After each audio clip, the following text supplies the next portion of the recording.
Pinoku mbill monedha.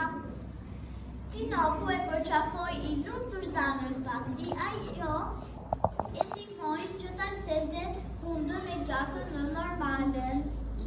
Pastaj Pinoku vrapoi në pyll që t'i dilte përpara Gjepetos. Kur po arrinte te Lisimat, e dini kë takoi, në copën e leprën.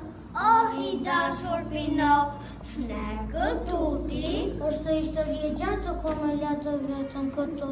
Në keqë bërë që dërshë të më meshin monedha. Të postrit, të postrit. Por unë ende i kam në xhep 4 monedha. Po të na dëgjosh neve, gloposit e fusha mrekullive dhe do të bëj 1000-2000, por duhet i gloposësh me një herë, sepse fusha është shitur dhe nesër do të jetë shumë e vonë.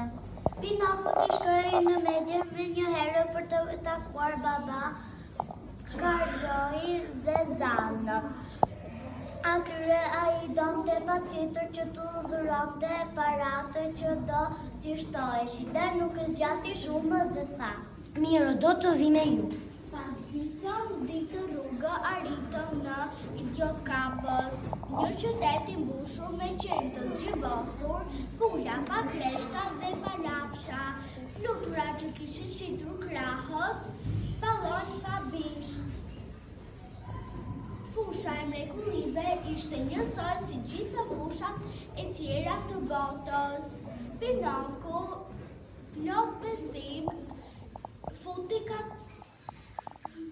hapi një gropës, futi 4 monedha dhe i ujti. Pastaj pyeti: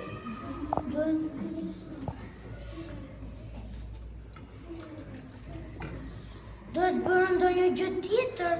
Riktheu pas 20 minutash. Ne po ikim. Jemi të lumtur që të mësuam se si mund të mësorosh pa u lodhur fare.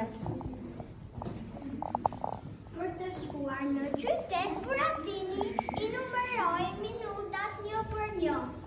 Kur mendoi se kishte vajtur ora, u nis për te fusha e mrekullive, duke ndërruar për pasurinë, pallate, uaj dhe ushqime të shijshme. U përpoq të shquante nga larg ndonjë pemë, por asgjë. Kur mbërriti te fusha, gërmoi me shpejtësi gropën. Asgjë. Asgjë?